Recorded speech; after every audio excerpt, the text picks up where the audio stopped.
आपने कहा था कि यदि ओपीएस लागू करते हैं तो आप मुख्यमंत्री जयराम ठाकुर को चांदी के सिक्कों से तोलेंगे। तो जो फैसले हुए हैं कितना सहमत हैं आप और क्या कहना चाहेंगे? देखिए, हमने तो मुख्यमंत्री महोदय को एक बड़ा मान सम्मान देने की बात की थी। उसमें ओपीएस नहीं था, उसमें 5-7 मुद्दे जो कर्मचारियों के जेन्युइन मुद्दे हैं, उन मुद्दों को लेके मैंने बात की थी कि जो लीक से हट के मुद्दे हैं, जो हमारे हक है, जो सरकार की देयता है, उन देयता को छोड़ के अगर सरकार जेसीसी की बैठक में कोई बड़ा निर्णय लेती है जो कर्मचारी हितैषी निर्णय है, तो उस स्थिति में हम मुख्यमंत्री को एक बहुत मान सम्मान देंगे। हालांकि उसके ऊपर बहुत वाद विवाद भी हुआ। कुछ जो एनजीओ के लोग हैं या कुछ और लोगों ने काफ़ी टिक्का टिप्पणी भी की मुझ पे कि मैं सुर्खियाँ बटोरना चाहता हूँ या गुमराह कर रहा हूँ, या फिर मीडिया से भी आग्रह किया कि ऐसे लोगों को आप जगह ना दे। तो मैं उन महानुभाव को आज आपके माध्यम से ये पूछना चाहता हूँ कि पे कमीशन को लागू करना, क्या ये जेसीसी का मुद्दा था? हिमाचल प्रदेश के 2.5 लाख कर्मचारी इस बात को जानते हैं अच्छे से कि 2016 से हमें पे कमीशन मिलना था और उस पे कमीशन की हम बार बार मांग कर रहे थे कि हमें लागू किया जाए, लेकिन सरकार ना जाने किसका वेट कर रही थी। आज माननीय मुख्यमंत्री ने इस बात की घोषणा की है कि हम 2016 से हिमाचल प्रदेश के अंदर पे स्केल लागू करेंगे, लेकिन उन्होंने ये बात नहीं कही कि वो कौन सा पे कमीशन लागू करने वाले हिमाचल प्रदेश के अंदर। क्योंकि एनजीओ के अध्यक्ष अश्वनी जी ने ये बात कही थी कि हम भी केंद्र का जो वेतन आयोग है उसको लागू करने के लिए सरकार को दबाव डालेंगे, हम भी उसी की मांग कर रहे हैं। तो ना तो एनजीओ की तरफ से कोई प्रतिक्रिया आई है कि ये किस तरह का वेतन आयोग हिमाचल प्रदेश के अंदर लागू किया गया है, और ना ही मुख्यमंत्री ने अपने वक्तव्य में कहा कि हम किस तरह का वेतन आयोग लागू करना चाहते हैं। और वेतन आयोग तो लागू होना ही था। अगर पंजाब का वेतन आयोग लागू किया गया है तो पंजाब ने 1/7/2021 से पंजाब के अंदर उसकी नोटिफिकेशन की है, उसको लागू किया है। 1/7/21 को नोटिफाई किया गया है। अगर हमारी वचनबद्धता पंजाब के साथ है तो उसी डेट को पकड़ना पड़ेगा हमें भी शायद। अगर हमारी वचनबद्धता पंजाब के साथ नहीं है, अगर हम केंद्र का वेतन आयोग लागू करना चाह रहे हैं, तो मुख्यमंत्री महोदय कृपया करके उसको स्पष्ट करते कि हम किस तरह का वेतन आयोग देना चाहते हैं, और वो 2022 से क्यों। केंद्र सरकार 4 साल पहले वेतन आयोग दे चुकी है, पंजाब सरकार 4 महीने पहले वेतन आयोग लागू कर चुका है, तो हिमाचल 2022 तक किसका इंतजार कर रहा है? पहली बात तो ये मैं स्पष्ट करना चाह रहा हूं और जानना चाह रहा हूं। और दूसरी बात मैं कहना चाह रहा हूं कि वेतन आयोग तो एक निश्चित था कि वो लागू होना है, वो एक प्रक्रिया है, सैद्धांतिक प्रक्रिया मैं इसको ये कहूँगा।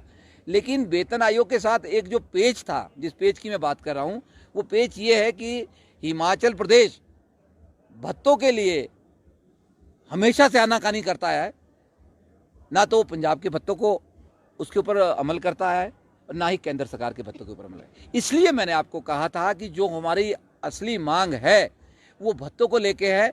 उसमें हम मांग कर रहे थे कि हिमाचल सरकार पंजाब के भत्तों की घोषणा करे। ये घोषणा करने का दिन था, और मुझे नहीं समझ आया कि महासंघ के पदाधिकारियों ने 4 दिन तक, जो बार बार मीडिया में आपके माध्यम से मैं सुन रहा था कि लगातार बैठकें हो रही है, चीफ सेक्रेटरी से बैठकें हो रही है, फाइनेंस सेक्रेटरी हो रही है, सेक्रेटरी पर्सनल से हो रही है, तो मुझे नहीं लगा कि किस बात पे उन्होंने बैठकें की और क्या तैयारियां की। अगर एक लाइन की स्टेटमेंट देनी थी कि हमने पे कमीशन लागू करना है या हमने कॉन्ट्रैक्ट पीरियड को रिड्यूस करना है, तो कॉन्ट्रैक्ट पीरियड 3 से 2 साल तो 4 साल पहले होना चाहिए था। जिस दिन ये सरकार सत्ता में आई, मुझे लगता है कि कॉन्ट्रैक्ट पीरियड 3 साल से 2 साल उसी दिन जो है मुख्यमंत्री की शपथ के साथ ही जो है ये लागू हो जाना चाहिए था, क्योंकि ये बीजेपी सरकार के विजन डॉक्यूमेंट का एक हिस्सा था। ये हमारी मांग नहीं थी। हमारी मांग थी कि हिमाचल प्रदेश के अंदर सभी विभागों में कॉन्ट्रैक्ट प्रथा को खत्म कर दिया गया जाए, जिसके ऊपर किसी तरह की घोषणा आज विधानसभा जेसीसी के माध्यम में से मुख्यमंत्री जी ने नहीं की है। तो मैं ये कहना चाहता हूं कि जो भत्ते हैं, जो एक मेन लड़ाई जिसको लड़ी जानी है, जिसके ऊपर एक असली कर्मचारियों की निगाहें टिकी है। क्या हमारे एचआरए में कितनी वृद्धि होगी, क्या हमें वही एचआरए मिलेगा, इसके ऊपर मुख्यमंत्री महोदय ने कुछ नहीं कहा। क्या हमें वही सीसीए मिलेगा, या उसमें कोई बढ़ोतरी होगी, क्या हमें मोबाइल अलाउंस मिलेगा, क्या हमें child care leave Himachal Pradesh के अंदर मिलेगी, जो एक आज की महिलाओं के लिए सबसे बड़ी जरूरत है, बच्चों के उसके लिए नरिशमेंट के लिए। क्या हमें बच्चों की स्टडी अलाउंस मिलेगा, ये मुद्दे हैं। क्या हमें जो कैशलेस हेल्थ स्कीम मिलेगी, ये घोषणाएं हम एक्सपेक्ट कर रहे थे। इनमें से कोई घोषणा आज मुख्यमंत्री महोदय उस मंच से करते, या सबसे बड़ी बात तो जो है, सबसे बड़ी घोषणा जिसकी हम आज राह देख रहे थे, हिमाचल प्रदेश के 2.5 लाख कर्मचारी जिस तरफ थे, वो था 4914। 4914 का एक ऐसा स्ट्रक्चर है, मैंने आपके माध्यम से बहुत बार इस बात को कहा है, कि जिसने पूरे कर्मचारियों की कमर तोड़ दी है। 8-16-24 का टाइम स्केल होता था, वो धूमल सरकार ने ये कह के हमसे 100% कर्मचारियों से ऑप्शन ली कि हम एक बहुत बड़ी स्कीम 4914 के रूप में हिमाचल प्रदेश के कर्मचारियों को लाना चाह रहे हैं। 100% कर्मचारियों ने उस स्कीम को सहर्ष स्वीकार किया, अपनी ऑप्शन उसमें एक्सरसाइज की। मैंने कहा कि 26/2/2013 को जो पे ग्रेड रिवाइज हुआ है उसको 4914 का हिस्सा बनाया गया, उसको तोड़ा गया। 7/7/14 को जो है उसको जो कैडर बेस था उसको कैरियर में कन्वर्ट कर दिया गया। फिर 9/9/14 को उसके ऊपर एक स्ट्रिक्ट इम्प्लीमेंटेशन की गई कि भाई इसी आधार पे दिया जाए, नहीं था इसको बंद कर दिया जाए, जिसको दिया गया उसकी रिकवरी की जाए। तो इस तरह की जो 3 अधिसूचनाएं जो मैं कह रहा हूं कि 4914 के संदर्भ में वापस होनी चाहिए थी, और 4914 जो एक हर स्टेट के अंदर भारत सरकार भी देती है, केंद्र के एम्प्लॉयज़ को मिलता है, और शुरू से लेकर ना जाने कब से लेकर जब से सरकारें आई है 1948 से लेकर ये जो है एक व्यवस्था 4914 की जो खत्म हो गई है, इसके ऊपर मुख्यमंत्री क्यों मौन रहे, इसके ऊपर उन्होंने अब एक शब्द तक नहीं बोला। और ना कर्मचारी महासंघ के जो नेता लोग जो सुर्खियां बटोरने की कोशिश कर रहे थे, जो नाटी लगाने के उद्देश्य से जो है इस बड़े कार्यक्रम को वहाँ करना चाह रहे थे, तो मैं तो कहूँगा कि वो एक सही परंपरा नहीं है। जो एक बैठक और का एजेंडा होता है, उसमें एक एक मुद्दे पे चर्चा होती है, और चर्चा उपरांत जो है उसमें सभी जो डेलीगेट्स होते हैं उनके सुझाव लिए जाते हैं। उस सुझाव के बाद उसके ऊपर जो है मुख्यमंत्री महोदय जो अध्यक्षता करते हैं, वो अपना फाइनल वर्डिक्ट उसके ऊपर देते हैं कि भाई हम इसको इस तरह से देख रहे हैं, हम ऐसा इसके ऊपर करेंगे। अगर एक लाइन की स्टेटमेंट देनी है तो वो तो किसी फंक्शन में जाके दी जा सकती है, किसी सम्मेलन में जाके दी जा सकती थी, या फिर आप उसके लिए सबसे उपयुक्त स्थान था कि आप एक जो आपकी कैबिनेट की बैठक होती है, कैबिनेट की बैठक में उसको पास करके जो है आप इसको लागू करते तो ज़्यादा बढ़िया होता। मुझे लगता है कि आज के इस जेसीसी के माध्यम से हिमाचल प्रदेश के कर्मचारियों के साथ बहुत बड़ा छलावा हुआ है। अगर सरकार के पास कुछ देने को नहीं था तो मुझे लगता है कि जेसीसी की बैठक ऑर्गेनाइज नहीं करनी चाहिए थी।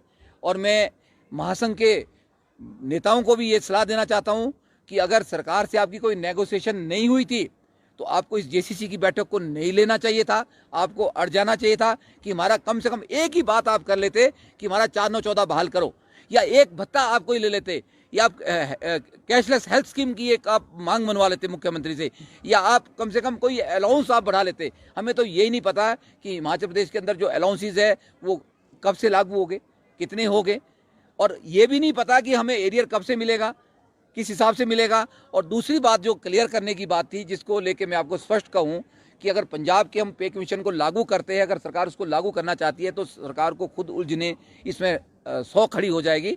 आपको बताऊं, पंजाब के अंदर इतना बड़ा बखेड़ा खड़ा हुआ है जिसका कोई हिसाब नहीं है। पंजाब में आए दिन नई नई नोटिफिकेशनें लागू हो रही है।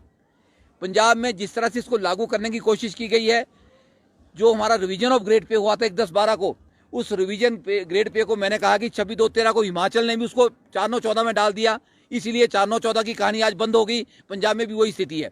अब पंजाब ने इस पे कमीशन में एक बहुत बड़ा एक जो फैक्टर खड़ा कर दिया, बहुत बड़ी प्रॉब्लम जिसकी वजह से पंजाब के अंदर आ रही है। उन्होंने इस रिवीजन ऑफ ग्रेड पे को नहीं माना। उन्होंने बोला कि अगर आपने रिवीजन ऑफ ग्रेड पे को लेना है तो आपको मल्टीप्लायर हम 2.25 देंगे। केंद्र सरकार ने 2.57 दिया है। हम बोल रहे हैं कि आप हमारे को केंद्र सरकार के बराबर ही दे दो, और अगर आपको कहते हैं उससे पहल का लेना है, रिवीजन ऑफ ग्रेड पे वाला आपने फैक्टर लेना है तो आपको 2.25 मिलेगा, अगर उससे पहल का लेना है तो 2.57 मिलेगा। तो इसका मतलब ये हुआ कि अगर आपने रिवीजन ऑफ ग्रेड पे जो 1/10/12 को हुआ है उस हिसाब से अगर आपकी फिक्सेशन होती है हिमाचल में भी अगर ये होती है, जो अगर पंजाब को हम फॉलो करते हैं, तो अगर मैं जेबीटी की बात करूं, बहुत से कैटेगरी की बात करूं, तो उनको मिलने वाला कुछ नहीं है। सरकार ने बड़े बड़े आंकड़े गिनाए हैं कि हमारे को इतने करोड़ का लेना पड़ेगा, इतना करोड़ हम खर्च कर रहे हैं। मुझे लगता है कि कर्मचारियों की जो है रिकवरी की नौबत आने वाली है। जो जेबीटी वर्ग है हमारे पास 18,000 20,000 शिक्षक है, उनके ऊपर तो बहुत बड़ा संकट गहराने वाला है, मैं आपको ये बताना चाहता हूँ। और बाकी जो कर्मचारी वर्ग है, वो चाहे टीजीटी है, वो चाहे लेक्चर वर्ग है, तो वो एट पार छूटने वाले हैं। उनको कुछ ना एरियर मिलने वाला है और ना कोई फायदा होने वाला है। तो हम ये मांग कर रहे हैं, पंजाब में बहुत एजिटेशन हो रहा है। मैं आपको बताऊं, कल लुधियाना में एक लगभग 50 से 70 हज़ार कर्मचारी की एक सभी वहाँ पे सारे कर्मचारी इकट्ठे हो गए। सर्व कर्मचारी महासंघ पंजाब के अंदर बना है। उनका एक बहुत बड़ा धरना लुधियाना के अंदर हो रहा है। वो उन्होंने लगातार सरकार के ऊपर अपना वो दबाव बना रहे हैं कि जो नोटिफिकेशन है 2.25 जो राइडर जो मल्टीप्लायर पंजाब लगा रहा है, किस पे, जो रिवीजन ऑफ ग्रेड पे है, उसको 2.25 की जगह सबको यूनिफॉर्म जो है 2.59 राइडर लगाया जाए। उसके ऊपर वो एक बहुत लड़ाई वहाँ पे लड़ी जा रही है। और हमारा सौभाग्य है हिमाचल प्रदेश से हिमाचल राज्य के अध्यापक संघ और हमारे संगठन को, पंजाब के संगठनों ने, पंजाब का जो सर्व कर्मचारी महासंघ जो है, पंजाब के सारे कर्मचारी जो इकट्ठे होकर वहाँ पे लड़ाई लड़ रहे हैं, उन्होंने हमें आमंत्रित किया है। मेरा संगठन हिमाचल राज्य के अध्यापक संघ और हम कल उस लड़ाई को लड़ने के लिए लुधियाना जा रहे हैं। क्योंकि अब अगर हिमाचल प्रदेश पंजाब के पैटर्न को फॉलो करता है, तो हमें ये लड़ाई जाके पंजाब में पहले लड़नी पड़ेगी। क्योंकि अगर हम सिर्फ पे कमीशन की बात करें, तो ये पे कमीशन हमें तब फायदा देगा जब पंजाब में फायदा होगा। हमें अब वहाँ भी ये लड़ाई लड़नी पड़ेगी। उसके बाद ये लड़ाई हमारी यहीं खत्म नहीं होगी। पे कमीशन तो चलो पंजाब के आधार पर मिलेगा, लेकिन भत्तों के लिए सरकार ने, जैसे आज देखा, मुंह बंद किया है। कोई शब्द तक नहीं बोला कि भत्तों के ऊपर हम क्या करने वाले हैं, क्योंकि भत्ते भी पे कमीशन का भाग है। आपको बताऊं, पंजाब में अगर पे कमीशन की रिपोर्ट लागू हुई है, तो उन्होंने वहाँ पे अलाउंसेस भी साथ ही उस रिपोर्ट में डाले हैं कि हम कितने अलाउंसेस बढ़ा रहे हैं। वहाँ 8, 16 और 24% जो है HRA दिया जा रहा है। उसके ऊपर जो अलग अलग आपकी कैटेगरीज है, जो आपके वहाँ पे स्लैब बने हुए हैं, हर स्लैब के ऊपर जो है, हर जो कैडर के ऊपर जो है अलग अलग उनके HRA की रेट्स है। तो हिमाचल प्रदेश के अंदर तो 3% HRA भी नहीं मिलता है। और वहाँ पे मोबाइल अलाउंस वहाँ मिलता है, वहाँ और सारे अलाउंस मिलते हैं। वहाँ 1000 रुपये मेडिकल अलाउंस मिल रहा है पर मंथ। हिमाचल प्रदेश के अंदर 500 मिलता है। तो इन अलाउंसेस के ऊपर कब बात होगी, ये लड़ाई एक हिमाचल प्रदेश के अंदर अलग से हमें लड़नी पड़ेगी। चौहान जी, 2 सवाल है। एक तो आपने आरोप लगाया है कि अराजपत्रित कर्मचारी महासंघ जो मुद्दे थे, उन मुद्दों को ढंग से उठा नहीं पाया और उसके चलते ये फैसला आया। दूसरा सवाल है, आगे क्या रहने वाला है आपका, अब स्टैंड क्या रहने वाला है, क्या प्रदर्शन होंगे, क्या करने वाले हैं आगे? देखिए, आपने कर्मचारी महासंघ की बात की। कर्मचारी महासंघ जितना कर सकता था, जितना वो उनको ज्ञान था, जितनी सोच थी, उन्होंने अपनी सोच से बात कही है। और उसके ऊपर मुझे कोई टिप्पणी भी नहीं करनी है। उनके 3 धड़े हैं और वो बाकी धड़े उनको नहीं मान रहे हैं। और मुझे लगता है कि 95 या 99% कर्मचारियों की अगर आज आप बात करेंगे, तो वो आज कुछ बड़ी उम्मीद लेके चले थे कि आज कोई ना कोई घोषणा होती। जो घोषणा आज नहीं हुई है, तो मुझे तो लगता है कि 90% 99% कर्मचारी तो खुश नहीं है। रही बात आगे के एजुटेशन की, मैंने आपको कहा कि हर 10 साल बाद कर्मचारियों को बड़ी उम्मीद होती है कि पे कमीशन आया है, पे कमीशन में कुछ नया मिलेगा, हर चीज़ रिवाइज इवन की। तो अगर आपको ये घोषणाएं करनी थी, 3 घोषणाएं जो आपने मंच पर से करी, तो चौथी डीए की भी कर लेते आप। फिर डीए क्यों छोड़ दिया?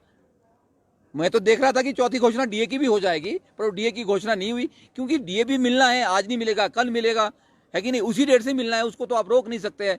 जो सेंटर ने दिया है वो स्टेट को भी देना पड़ेगा। जो पे कमीशन सेंटर ने लागू कर दिया है, स्टेटों को भी लागू करना पड़ेगा। वो तो लागू होना ही होना है। हाँ, एक बात बड़ी जरूर है कि जो अलाउंसेस के लिए शुरू से लेकर हिमाचल के अंदर जो है, इसके ऊपर एक मुहिम कर्मचारी नहीं छेड़ सके कि अलाउंसेस भी हमें जो है उस या तो पंजाब के साथ दे दो, वही अलाउंसेस दे दो, या सेंटर के दे दो। अब अलाउंसेस में अभी बिल्कुल मुख्यमंत्री ने बिल्कुल अपने आप को जो है वो बाहर निकाल दिया, और बिल्कुल चुप्पी साध दी। उनको पता धीरे धीरे हम इसके ऊपर जब कर्मचारी बोलेंगे तो हम बोल थोड़ा बहुत इसको करेंगे। पर मैं कहता हूं कि अगर आप पे कमीशन की नोटिफिकेशन कर रहे हैं, तो अलाउंसेस की नोटिफिकेशन भी उसके अंदर करनी चाहिए। और ये लड़ाई जो हमारे महासंघ के लोग थे, उनको उसी वक्त करनी चाहिए थी कि जो उनकी नेगोशिएशन हुई होगी कि भाई अगर आप पे कमीशन दे रहे हैं डेट से, तो अलाउंसेस भी तो उसके साथ के हमारा पार्ट है। तो अलाउंसेस के ऊपर क्या स्टैंड है, वो स्टैंड क्लियर करना चाहिए था। जो नहीं हुआ, आगे की लड़ाई हम लड़ेंगे। मैं आपको आश्वासन देता हूं कि ये एक निर्णायक लड़ाई होगी जो कर्मचारियों को लड़नी पड़ेगी। मुझे लगता है कि अगर हम अभी भी नहीं लड़ेंगे, तो बहुत समय से चला आया है। पिछली सरकार ने कुछ हमारी कटौतियां कर दी है। इस सरकार ने ज़्यादा कटौतियाँ कर दी है, अगली सरकार जो आएगी वो और कटौतियों की तरफ चलेगी। तो कर्मचारियों की मजबूरी बन गई है कि हमें इसके ऊपर अपना एक स्टैंड लेना पड़ेगा। और मैं आपको विश्वास दिलाता हूं कि बहुत जल्दी जो है हिमाचल प्रदेश के अंदर इस बात को लेके आंदोलन होने शुरू हो जाएंगे कि हमारा पे कमीशन जो है वो हमें जो ओल्ड ग्रेड पे के हिसाब से है वो हमें बिल्कुल मंजूर नहीं है, ना पंजाब को मंजूर है, ना पंजाब में लागू होगा, ना होने देंगे, ना ही हिमाचल में लागू होने देंगे। हमें जो है 2.59 का राइडर जो है, जो एग्जिस्टिंग स्केल हमें जो मिल रहा है, हम उस पर लेंगे। ये बात मैं आपको क्लियर करना चाहता हूँ। धन्यवाद।